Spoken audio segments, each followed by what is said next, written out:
네, 오늘 말씀을 보겠습니다. 이스라엘 사회에서 하나님께서 그 백성들에게 계속적으로 하나님이 관심을 가지면서 보호하고 돌보라고 하시는 계층들이 있습니다. 그 계층은 우리가 잘 아는 것처럼 고아와 과부와 객, 오늘 성경 표현대로라면 나그네라고 이렇게 설명이 되고 있습니다. 그래서 오늘도 보시면은 말씀 속에 그 고아와 과부를 위하여 정의를 행하시고 나그네를 사랑하여라고 이렇게 설명해 가고 있습니다. 하나님께서 바로 그들을 대하시는 마음과 태도를 볼 수 있는 겁니다. 하나님 그분이 그 연약한 자들을 마음에 품고 있다는 것을 다시 한번 우리에게 잘 설명해 주는 말씀입니다. 여러분, 이러한 그 말씀에 대해서 좁혀가지고 오늘 하나님께서는 고아와 과부를 위하여 정의를 행하신다 하지만 더 나아가서 이제 나그네를 언급하면서 구체적으로 더 부연 설명을 하고 있는 것을 볼 수 있습니다. 나그네를 어떻게 하라고 하죠? 사랑하여라고 이렇게 합니다. 나그네를 사랑하여. 그리고 19절에 가면 너희는 나그네를 사랑하라라고 얘기합니다. 하나님이 나그네를 사랑하고 너희는 나그네를 사랑하라라고 얘기해요. 여러분, 여기에서 나그네라는 말, 히브리 말로 게르라고 하는 말인데, 이 말은 외국인 혹은 아주 낯선 사람 또는 이주민, 이렇게 설명할 수가 있습니다. 그러니까 자기가 안전하게 거하였던 땅을 떠나서 고향이든지 고국이든지 그 땅을 떠나서 이제 낯선 곳으로 가서 살아가는 이방인들을 두고 이야기할 때 나그네라고 하는 이러한 단어로 설명하고 있는 겁니다. 그런데 이러한 나그네는 그 사회일수록 이렇게 기반을 잡기가 참 어려운 거죠. 그럴 때에 그들이 삶의 기반을 잘 가져갈 수 있도록 돕고 그들을 세우라고 하는 것이 하나님의 뜻하심임을 말하고 있는 겁니다. 하나님께서 나그네를 사랑하라 라고 하시는데 왜 사랑하는가 하니까 첫째로 나오는 말씀이 뭡니까? 하나님께서 나그네를 사랑하였다라고 얘기합니다. 오늘 18절에 보니까 고아와 과부를 위하여 정의를 행하시며 나그네를 사랑하여 그에게 떡과 옷을 주시는 분이 바로 하나님이시다라고 얘기합니다. 여러분, 떡과 옷이라는 게 뭐죠? 먹고 입을 것인데 이거는 인간으로서 살아가기에 생존하는 데 있어서 가장 기본적인 것들입니다. 이것이 마련되지 아니하고는 살아갈 길이 없습니다. 가장 기본적인 거예요. 생존의 필수적인 조건들인 거죠. 이러한 것을 하나님께서 나그네들에게 공급해 주신다라고 하는 것을 말씀해 주고 있습니다. 근데 여러분 보시면은요, 하나님께서 나그네에 대하여 관심을 가지실 수밖에 없는 것이 무엇이냐면 성경에 하나님 나라의 백성들은 전부 나그네와 같은 삶을 살았어요. 저기 우리가 요새 창세기를 공부하고 있는데 아브라함도 어떻습니까? 나그네의 삶을 사는 거예요. 아브라함도 도시에 정착한 롯과는 다르게 장막을 옮겨 다니면서 나그네와 같은 삶을 살아가고 있는 거예요. 하나님께서 본토 친척 아비집을 떠나서 내가 지시한 땅으로 가라 라고 하는 것 자체가 뭐예요? 나그네적 삶을 살아가고 있는 거예요. 그러한 나그네의 삶을 살았던 아브라함이 하나님이 약속하신 땅을 취하게 되고 거기에서 번성하고 생육하고 번성하는 그런 놀라운 은혜를 경험한 것은 전적으로 하나님의 보호하심과 공급하심이 아니면은 이루어질 수 없는 것들이에요.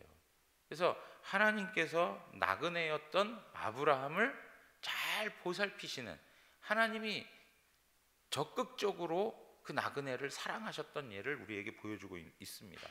여러분, 그 다음에 이삭도 마찬가지예요. 이삭도 계속적으로 이렇게 움직이는 삶을 살아갑니다. 우물을 팠어도 어떻게 해요? 그거 우리 거야 하고 하니까 주장하지 않고 또 다른 데 가서 우물을 파고 막 하는 그런 관계성들을 놓고 보면 나그네로서의 그런 어떤 연약함이 그들과 그 가운데 있었다는 것을 볼 수 있습니다. 근데 이삭도 이삭인데 이제 더 그 나그네된 삶을 살았던 사람이 누구냐면 야곱입니다. 야곱은 외삼촌 라반의 집에서 살아가는데 그 자체가 나그네로서의 삶을 살아가고 있는 거예요. 그래서 창세기 47장 9절에 보면 이렇게 말씀하고 있어요. 야곱이 바로에게 아뢰되 내 나그네 길의 세월이 130년이니이다. 내 나이가 얼마 못 되니 우리 조상의 나그네 길의 연조에 미치지 못하나 어떻게 했다고요? 험악한 세월을 보냈습니다 라고 이렇게 얘기하고 있습니다. 험악한 세월을 보냈습니다. 야곱의 삶을 자신이 이야기하기를 나그네 삶이다. 그리고 자신들의 조상인 아브라함과 이삭의 삶 또한 뭐라고요? 나그네 삶이었다라고 얘기합니다. 근데 그 나그네 삶이라고 하는 것이 참으로 험악했다는 거예요. 그럼에도 불구하고 그가 가족들을 세울 수 있고 그가 존재할 수 있었던 것은 결국은 하나님의 사랑이 그 가운데 있었기 때문이라는 거죠. 아브라함의 하나님, 이삭의 하나님, 야곱의 하나님, 언약의 하나님이 나그네된 야곱의 인생 가운데 함께하고 있었다는 것을 말씀해주고 있는 겁니다. 여러분, 언약이라고 하면 항상 그 받침에는 뭐가 있다고요? 하나님의 사랑이 전제되어 있다는 것을 늘 생각하셔야 되는 거예요. 자, 이러한 방식 속에서 하나님께서 나그네된 사람들을 지극히 사랑하여 그들을 돌보시고 그들을 하나님이 세워가시는 그러한 그들을 통해서 세워가시는 나라가 바로 하나님의 나라예요. 하나님의 사랑이 역사하는 나라, 그것이 바로 하나님의 나라로 설명하는 거죠. 정말 세상에 기반이 없는 나그네 같은 사람들을 불러서 하나님께서 하나님 나라의 일들을 이루신다는 거예요. 자, 이러한 내용에 있어서 비슷한 이야기이긴 하지만 하나님께서 왜 나그네를 사랑하라 하시는가라고 할 때 하나님이 나그네를 사랑하셨다는 것도 있지만 동시에 그 백성들도 나그네였다는 거예요. 그러니까 이스라엘 백성 자체가 나그네로서의 삶을 살았다는 겁니다. 19절에 가서 보시면 이렇게 얘기하죠. 너희는 나그네를 사랑하라. 전에 너희도 애굽 땅에서 어떻게 됐다고요? 나그네 되었다라고 하는 거예요. 하나님이 사랑하는 대상이기 때문에 사랑해라 하는 것이고, 두 번째는 그 백성들 너희들의 모습들도 역사적으로 애굽에서 나그네의 삶을 살았다라고 이야기하는 거예요. 신명기 26장 5절에서 9절에 있는 말씀을 보면은요, 너는 또 내 하나님 여호와 앞에 아뢰기를 내 조상은 방랑하는 아람 사람으로서 애굽에 내려가 거기에서 소수로 거류하였더니 거기에서 크고 강하고 번성한 민족이 되었다라고 얘기해요. 여러분, 지금 이스라엘의 조상이 어떤 사람이었다고요? 방랑하는 아람 사람이었다는 거예요. 방랑한다라는 게 뭡니까? 결국 나그네의 삶을 살았다는 것을 이야기하고 있어요. 그러면서요, 그럼에도 불구하고 그들이 크고 강하고 번성한 민족을 이루었는데 어디에서요? 애굽에 내려가서 애굽 땅에서 그러한 일을 하나님이 허락해 주셨다는 거예요. 그런데 어떤 일이 벌어졌습니까? 6절에 애굽 사람이 우리를 학대하며 우리를 괴롭히며 우리에게 중노동을 시킴으로 라고 얘기해요. 애굽 땅에서 살고 있었고 거기서 생육하고 번성하여 그 민족을 이루게 되었는데 실상 그들이 경험하고 있는 삶은 너무나도 힘든 삶이었어요. 학대받는 삶이었고 괴롭힘 당하는 삶이었고 노역에 끌려가지고 정말 비참한 삶을 살아가는 모습들이 바로 이스라엘 백성들이 경험했던 역사적 사실이라는 것을 말해주고 있는 거예요. 그럴 때에 7절에 우리가 우리 조상의 하나님 여호와께 부르짖었어요. 여호와께서 우리의 음성을 들으시고 우리의 고통과 신고와 압제를 보시고 8절 9절 우리 함께 읽어보겠습니다. 여호와께서 강한 손과 편 팔과 큰 위엄과 이곳으로 인도하사 이 땅 곧 젖과 꿀이 흐르는 땅을 주셨나이다. 아멘. 너희들이 지금은 젖과 꿀이 흐르는 땅을 소유하고 거기서 은혜를 누리고 있지만 실상은 어땠다고요? 너희는 애굽 땅에서 나그네 되었었다라고 얘기하는 거예요. 나그네 되었었다. 그러니까 너희들도 너희의 역사 속에서 나그네 되었던 적이 있다는 것을 기억하여 나그네들을 소홀히 대접하지 말라. 이 얘기를 하는 거예요. 여기 여러분 그 나그네를 사랑하라 할 때 이 사랑한다라는 말에는 어떤 말까지 포함되어 있는 거냐면 우리가 지난번에 아브라함이 세 사람을 환대했다고 하는 말씀을 들었지 않습니까? 그러한 환대라고 하는 의미가 담겨 있는 거예요. 환대. 나그네들을 사랑한다라는 말은 다른 말로 하자면 뭐예요? 그들을 환대해 주는 거예요. 환대해 주는 거예요.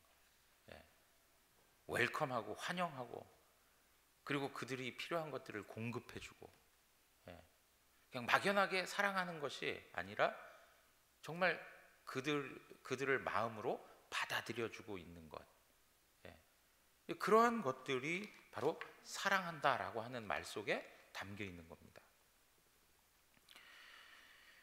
여러분 이러한 방식 안에서 그 후대로 내려가면 또 어떤 일들이 벌어지냐면 정치적인 탄압을 받으면서 나그네된 삶을 살았던 사람이 등장합니다. 누군지 아시겠습니까? 이스라엘 역사에 있어서 가장 자랑하고 위대하다라고 이야기하는 다윗 왕. 다윗도 망명 생활을 한 적이 있죠. 사울의 눈을 피해서 도망자의 삶을 살았던 경험이 있습니다. 고국을 떠나서 그 약속의 땅을 떠나서 모압으로 와서 지내고 망명을 하고 그리고 어떻습니까? 자기와 더불어 정말 가난하고 사울 시대에 학대받던 그 많은 사람들을 이끌어서 아둘람 굴에서 집단 생활을 하면서 살아갔던 그러한 경험이 있었던 사람이 바로 다윗이었습니다. 그러니까 이스라엘의 역사를 보면 나그네된 삶하고 뗄래야 뗄 수 없는 그러한 과정들이 있는 거죠. 여러분 사실은 이게 이스라엘만의 문제는 아니에요. 우리 역사에도 다 그렇지 않습니까? 이게 바벨론 포로 생활도 마찬가지예요. 나라가 망하고 세상 곳곳으로 흩어지고요. 바벨론으로 사로잡혀 가서 살아야만 하는 그런 나그네된 삶을 살았던 것이 바로 이스라엘의 역사예요. 참 이스라엘 역사는 대단한 것 같아요.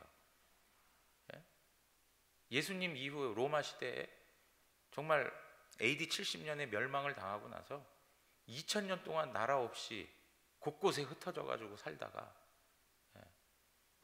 다시 한번 나라를 형성해 가지고 세상 앞에 정말 강한 나라로서 이렇게 그 명성을 떨치는 거 보면 정말 대단한 것 같아요. 정말 대단해요. 세계 곳곳에 경제적인 부분에 영향력을 끼치지 못하는 데가 없어요. 정말. 뭐 미국의 뉴욕이나 뭐 이런 얘기 많이들 하지만 거기뿐만이 아니에요. 유럽 전역에 있어서도 이 히브리 사람들, 이 사람들의 그 능력은 대단하다는 것을 누구나 다 인정하는 바죠. 아무튼 그러한 사람들의 역사적 배경에는 항상 나그네된 삶의 모습들이 있었다는 것을 성경이 우리에게 증언해주고 있는 내용들이에요. 여러분 우리가 또 하나 망명에 대한 피신하여서 다른 나라에 갔던 사건이 또 하나가 있어요. 뭐냐면 예수님이 태어나셨을 때 헤롯 대왕에 의해서 영아들에 대한 학살이 일어나죠. 2살 이하의 아이들을 다 죽이지 않습니까?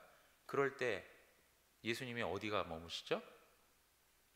애굽으로 내려가서 머무시다가 오시죠. 역시 예수님도 어떻게 하셨어요? 나그네 된 삶을 살았던 거예요. 에이, 목사님 어린 나이에 뭐 무슨 기억이 나겠어요. 그렇지만 그의 역사 속에는 그러한 과정들이 있었던 걸 볼 수 있어요. 그리고 뭐 공생의 기간에도 그래요. 예수님께서 뭐라고 말씀하셨습니까? 여우도 굴이 있고 공중의 새도 집이 있는데 인자는 머리 둘 곳이 없다는 거예요. 인자는 머리 둘 곳이 없다. 예수님은 늘 떠돌아다니시면서 이곳저곳 다니시면서 복음 사역 하는데 힘을 쓰셨지 정착된 안정된 삶을 살아가지 않으셨어요. 예수님이 센터가 돼가지고 나한테 와 이렇게 얘기한 적이 없고 어떻게 하셨어요? 적극적으로 찾아다니셨어요. 여러분, 이러한 내용들을 보면 하나님의 은혜로 그리스도 안에서 구원받은 성도들의 삶에 요구되어지는 것은 나그네를 사랑하라는 그 말씀이 너무나도 걸맞지 않는 말씀이 아니라 지극히 우리에게 합당한 말씀이 되는 거예요. 믿음의 선조들의 삶의 모습도 그랬고 예수님마저도 그런 나그네된 삶을 살아가셨다는 것을 볼 때 하나님께서 나그네에 대하여 가지고 있는 마음이 얼마나 큰지를 말씀해 주는 것이고, 그렇기 때문에 우리에게도 나그네를 사랑하라라고 말씀하시는 거예요. 또 하나가 무엇인지 아십니까? 하나님의 마음이 항상 그렇게 연약한 자들에게 있다는 거예요. 하나님은 긍휼의 하나님이세요. 긍휼의 하나님. 연약한 자를 외면하지 않으세요. 연약한 자, 힘들어하는 자, 고통받는 자, 아파하는 그들을 하나님께서는 넉넉하게 그 하나님 품에서 위로를 얻게 하시고 치료해 주시고 회복되게 하시는 분이 바로 하나님이세요. 여러분, 우리의 삶의 모습 속에도 하나님이 긍휼의 하나님이신 거 많이 경험하시고 살아가십니까? 하나님 긍휼의 하나님. 긍휼의 하나님이 아니면 우리 살 수가 없어요. 오늘 신명기 15장으로 가서 보시면 7절, 12절, 11절까지 이렇게 말씀하고 있어요. 내 하나님 여호와께서 내게 주신 땅 어느 성읍에서든지 가난한 형제가 너와 함께 거주하거든 그 가난한 형제에게 내 마음을 완악하게 하지 말며 내 손을 움켜쥐지 말고. 그래요. 마음을 완고하게 갖지 말라는 거예요. 완악하게 갖지 말라는 거예요. 그 가난한 사람에게 마음을 활짝 열어주라는 거예요. 그리고 손을 움켜쥐지 말고 어떻게 하라고요? 손을 피고 무엇인가 필요한 것들 있을 때에 대접하라는 거예요.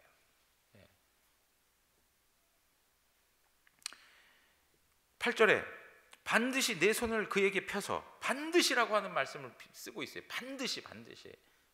반드시 내 손을 그에게 펴서 그에게 필요한 대로 쓸 것을 넉넉히 꾸어주라. 그가 필요한 것들을 공급해 주라고 얘기하고 있습니다.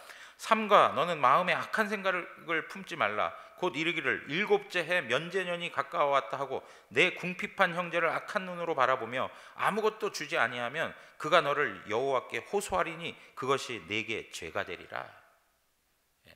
여러분, 이스라엘은 7년마다 면제년이 있었고요. 또 몇 년입니까? 50년에 그죠? 모든 것들 다 이렇게 되돌리는 희년이 있었습니다. 이제 그런 것들이 있을 거니까 그때 가서 얻으면 되지, 그때 가면 되겠지 하고 당시에 그 가난한 자들을 외면하지 말라는 거예요. 그가 지금 아파하고 그가 지금 궁핍하면 어떻게 하라고요? 지금 섬겨주라는 얘기를 하고 있는 거예요. 그러면서 10절에 이렇게 얘기합니다. 너는 반드시 그에게 줄 것이요 줄 때에는 아끼는 마음을 품지 말 것이니라. 이로 말미암아 내 하나님 여호와께서 내가 하는 모든 일과 내 손이 닿는 모든 일에 내게 복을 주시리라. 땅에는 언제든지 가난한 자가 그치지 아니하겠으므로 땅에는 언제든지 가난한 자가 그치지 않아요. 살아보니까 그렇죠. 예? 세상은 항상 연약한 자들이 공존해 살아가고 있어요. 가난한 자가 그치지 아니하므로 내가 내게 명령하여 이르노니 너는 반드시 내 땅 안에 내 형제 중 곤란한 자와 궁핍한 자에게 내 손을 펼치니라. 예. 내 손을 펼쳐라 라고 얘기하고 있어요. 그런 가난한 자들, 궁핍한 자들, 우리의 손대접이 필요한 사람들, 예? 그러한 사람들을 항상 우리 주변에 있다는 것을 이야기하고 우리의 손을 펼쳐 보이라는 거예요. 하나님의 마음이 가난한 형제에게 있습니다. 그러면서 이렇게 가난한 자들에게 손을 펴서 그들이 필요한 것들을 섬겨주는 이들에게 하나님께서는 보상해 주시겠다라고 말씀을 하세요. 내가 하는 모든 일과 내 손이 닿는 모든 일에 내가 복을 주겠다라고 말씀하세요. 그가 하는 모든 일, 그리고 그가 펼쳐 보여지는 그 손 뿐만 아니라 그가 손으로 하는 모든 것에 하나님께서 어떻게 하시겠다고요? 복을 주시겠다. 복을 주시겠다. 예. 여러분, 순전한 마음으로 가난한 자들에게 마음을 열고 인색하지 않게 넉넉한 마음으로 손을 펴서 그들을 섬길 때에 하나님께서 그 손을 펼치는 자의 인생 가운데에 모든 일들을 잘되게 하시는 은혜를 베풀어 주시겠다는 거예요. 그리고 그가 하는 그 손으로 하는 모든 일들을 하나님께서 복이 되게 하시겠다라고 말씀하고 있어요. 여러분, 이게 얼마나 복된 은혜인지 아시겠습니까? 선물인지 아시겠어요? 내가 하는 일마다 복돼. 이거 너무 귀한 거 아닙니까? 잠언 11장 24절에서 25절 많이 우리가 읽었던 말씀입니다. 흩어 구제하여도 더욱 부하게 되는 일이 있나니 과도히 아껴도 가난하게 될 뿐이니라.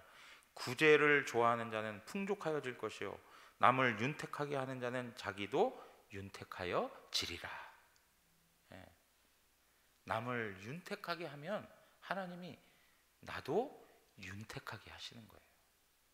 왜 그러냐면 남을 윤택하게 하는 삶이 누구를 윤택하게 하는 것일까요? 주님을 윤택하게 하는 거예요. 주님을. 예. 나를 존중히 여기는 자를 내가 존중히 여기겠다 하는 거 똑같은 말씀의 원리가 여기서도 나타나고 있는 거예요. 여러분, 우리의 삶에 있어서 앞에서 말씀드린 것처럼 하나님께서 물질이든 우리의 삶에 필요한 것들로 이렇게 보상해 주신다는 것 너무나도 큰 은혜예요. 우리에게 있어서 물질의 부유함을 주신다든가, 그리고 삶의 환경 속에서 평안을 얻고 살아갈 수 있는 그 삶의 내용들을 우리에게 허락해 주신다든가, 이런 것 하나하나가 다 우리에게 있어서는 참으로 행복한 요소가 되는 거예요. 그런데 이거보다 더 의미 있는 것이 무엇이냐면, 내가 누군가를, 가난하고 궁핍한 자, 정말 나의 손길이 필요한 자가 있다면 그를 섬기는 것을 통해서 누구를 섬기는 일이 되는 거냐면 주님을 섬기는 일이 된다는 거예요. 여러분, 우리와 같이 하나님 앞에서 늘 죄인이요, 나 같은 죄인이 어떻게 하나님 구원의 은혜를 얻었습니까? 막 이렇게 고백하는 우리가 그 주님을 섬길 수 있다는 게 얼마나 영광이겠습니까? 그렇지 않겠습니까? 그러면 우리는 말로만 하는 걸까요? 예? 우리 지난번에도 뭐 그런 얘기했죠. 예?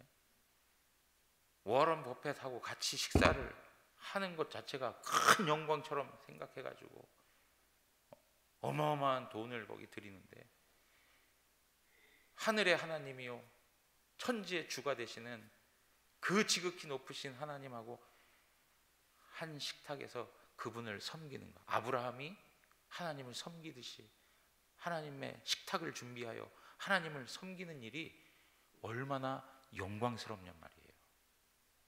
내가 감히 모실 수도 없는 그분을 나 같은 부족한 사람이 섬길 수 있다는 것 자체만으로도 감격스러워서 그것이 영광입니다 한 적 있으신 적, 그런 경험 해보신 적 있으시죠?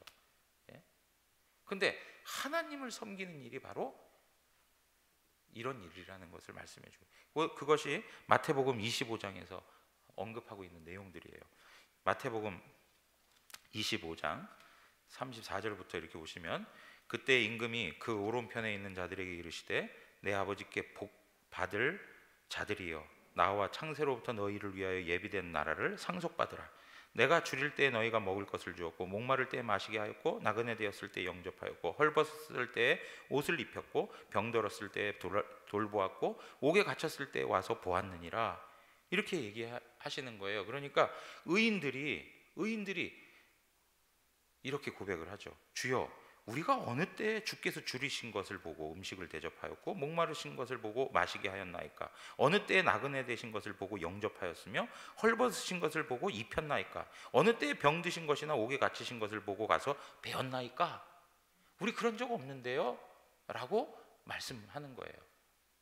그러니까 40절 우리 한번 다 같이 읽겠습니다. 40절, 임금이 대답하여 이르시되 내가 진실로 너희에게 이르노니 너희가 여기 내 형제 중에 지극히 작은 자 하나에게 한 것이 곧 내게 한 것이니라 하시고, 여기에 형제 중에 지극히 작은 자 하나에게 섬긴 것이 누구를 섬긴 거라고요? 주님을 섬긴 거라고 인정해 주시는 거예요. 주님을 섬긴 거라고. 여러분, 그래서요, 우리가 누군가를 섬길 때 그 대상이 누구이든지 간에 항상 생각해야 될 것이 있어요. 무엇이냐면 내가 주를 섬기듯이 섬긴다는 거예요.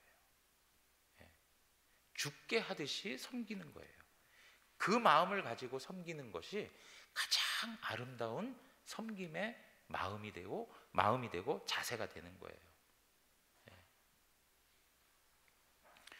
자, 반대로 이렇게 얘기합니다. 41절에 또 왼편에 있는 자들에게 이르시되 저주를 받은 자들아, 나를 떠나 마귀와 그 사자들을 위하여 예비된 영원한 불에 들어가라. 내가 줄일 때 너희가 먹을 것을 주지 아니하였고, 목마를 때 마시게 하지 아니하였고, 나그네 되었을 때 영접하지 아니하였고, 헐벗었을 때 옷 입히지 아니하였고, 병들었을 때 옥에 갇혔을 때 돌보지 아니하였느니라 하시니, 그들도 대답하여 이르되 주여, 우리가 어느 때에 주께서 줄이신 것이나 목마르신 것이나 나그네 되신 것이나 헐벗은 것이나 병드신 것이나 옥에 갇힌 것을 보고 공양하지 아니하더이까? 이 사람들은 기본적으로 어떤 태도가 있습니까? 자기 의에 대한 태도가 있어요. 자신들이 그렇게 행했다는 거죠. 45절, 이에 임금이 대답하여 이르시되 내가 진실로 너희에게 이르노니 지극히 작은 자 하나에게 하지 아니한 것이 곧 내게 하지 아니한 거야 라고 얘기해요. 지극히 작은 형제에게 섬기지 않은 것이 나한테 하지 않은 거하고 똑같은 거야. 그러니까 여러분, 우리가 정말 우리의 눈앞에 또 우리의 삶의 현실 앞에 이렇게 지극히 무엇인가가 필요하고 지극히 작은 자 한 명을 만나게 되었을 때마다 우리 마음 가운데 정말 주님을 대하듯이 잘 섬기려고 하는 마음 갖는 것은 영적인 원리에 있어서 너무나도 중요한 것을 우리에게 전달해주고 있다는 거예요. 이것이 그 사람하고 대한 문제가 아니요, 누구하고 관계된 것이라고요? 하나님과 주님과 관계된 것이라는 거예요. 주님과. 여러분, 이러한 삶의 모습, 그렇게 줄일 때 먹이고 목마를 때 마시게 하고 나그네 되었을 때 영접하고 헐벗을 때 옷을 주고 병들었을 때 돌아보고 옥에 갇혔을 때 와서 보고 하는 이러한 모습들이 복받은 자들의 특징이라는 것을 말해주고 있는 거예요. 하나님의 은혜와 사랑을 입은 자들, 거룩한 하나님의 백성들의 특징이 바로 이러한 모습으로 나타나고 있다는 거죠. 그들을 지극히 섬겼어도 하나님 앞에 자랑할 것이 없어요. 나는 무익한 종이에요, 주님. 내가 할 일을 한 것뿐인데요. 여기 의인들은 뭐라고 그럽니까? 우리가 언제 그렇게 했습니까? 라고 얘기하죠. 그런데 우리 주님께서는 작은 자에게 한 것이 내게 한 거야. 여러분, 하나님 앞에 구원받고 하나님의 자녀로서의 지위를 얻고 영광스러운 하나님 나라의 백성으로서의 삶을 살아간다? 이 땅에서 하나님의 나라를 누리고 이 땅에서 하나님 나라의 백성으로 살아간다 할 때에 그것이 무엇으로 표현되어져야 할까요? 바로 나의 이웃과의 관계에서 정말 궁핍하고 가난하고 연약한 자들을 만날 때, 그리고 나그네 된 자들을 우리가 대하는 방식 속에서 그 나라의 누림이 이루어져 가는 것입니다.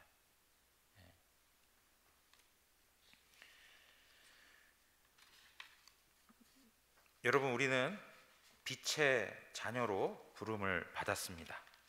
올 한 해 일어나 빛을 발하라 라고 하는 이 기도의 제목을 가지고 우리가 하나님 앞에 기도하고 있습니다.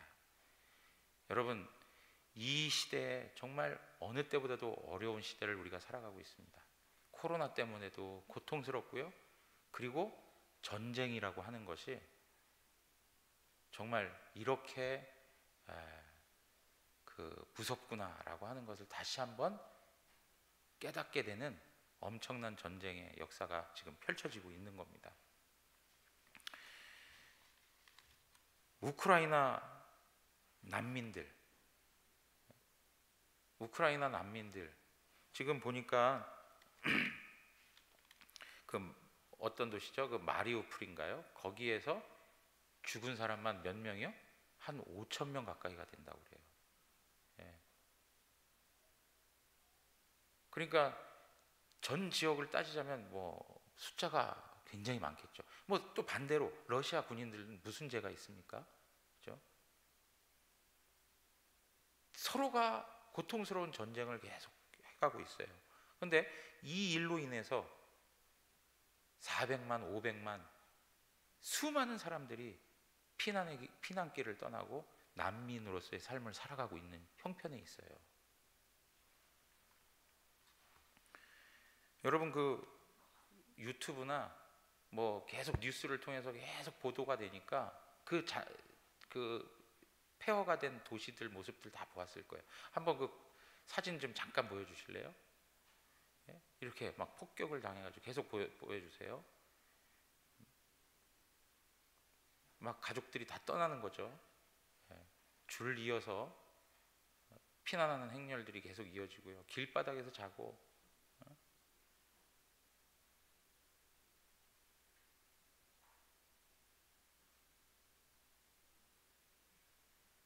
그냥 우는 장면들밖에 없어요. 오늘도 그 어떤 포털 사이트에 보니까 어린 소년이 병원에 이 폭격을 당해가지고 병원에 누워가지고 아빠를 계속 찾는 거예요. 아빠가 언제 오나요? 아빠 와요? 아빠 언제 와요? 예. 가족들이 뿔뿔이 흩어지기도 하고 생이별을 해야 되고 전쟁 고아들이 생겨나고, 예?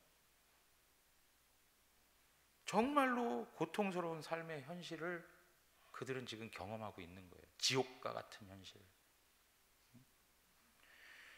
11살 아이가요 1200km가 되는 거리를 홀로 피난길에 나섰다는 이야기도 전해지더라고요. 11살짜리 아이가. 여러분, 지금 우리는 그걸 잘 모르겠지만 우리 송영호 장로님 세대 어르신들 같으면 이 이야기가 뭔지 아주 뼈저리게 느끼실 수 있을 거예요.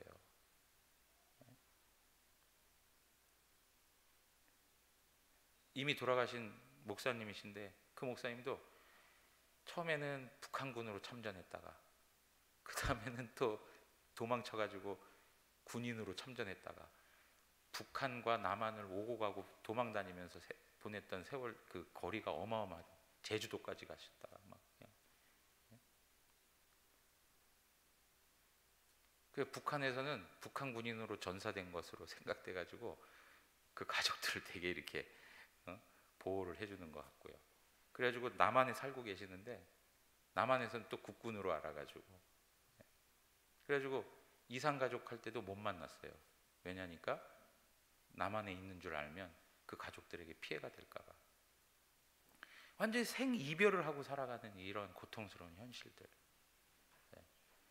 정말 이러한 난민들에 대해서 우리가 남의 일이라고만 생각해서는 안 되는 것이고요.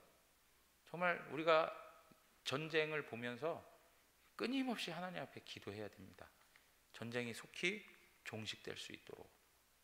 다시금 우크라이나, 러시아도 마찬가지고요. 전 세계가 평화의 모습으로 회복될 수 있도록 같이 기도해 주셔야 돼요. 그리고 무엇보다도 이 난민들이 정말 자신들이 머물렀던 삶의 자리로, 보금자리로 돌아올 수 있도록 함께 기도해 주셔야 돼요. 여러분, 제가 이렇게 살펴보니까 외국 사이트들을 이렇게 쭉 찾아보면서 한번 확인해 보니까는요, 루마니아나 폴란드, 헝가리, 영국, 독일, 그 유럽에 있는 많은 나라들이 난민들을 도와주기 위해서 엄청난 일들을 지금 하고 있어요.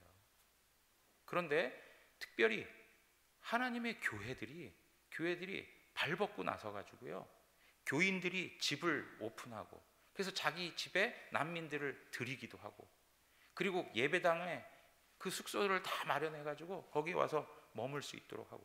그래서 어떤 목사님 이렇게 이야기해요. 내가 섬기는 교회에 이슬람인들이 그렇게 많이 모일 거라는 생각은 한 번도 해본 적이 없었는데, 그 난민들이 갈 데가 없으니까 교회라도 와가지고 다 머물면서 있는 거예요. 많은 단체들이 그들을 돕고 세워가기 위해서 무진장 노력하고 있어요. 근데 우리는 지금 거리가 있다 보니까 그게 많이 와닿지 않지만, 사실은 우리나라에서도 상당히 많이 지금 그 일들을 하기 위해서 진행되고 있는 걸 볼 수 있습니다. 그 서울에 보면 감자탕 교회라고 아십니까? 감자탕 교회. 옛날에 한창 유명했죠. 감자탕 교회. 광염교회라고. 근데 그 교회는 벌써 이미 그 담임 목사님은 하여튼 무슨 전 세계에 무슨 이런 사건 사고만 일어나면 무조건 비행기 타고 가요.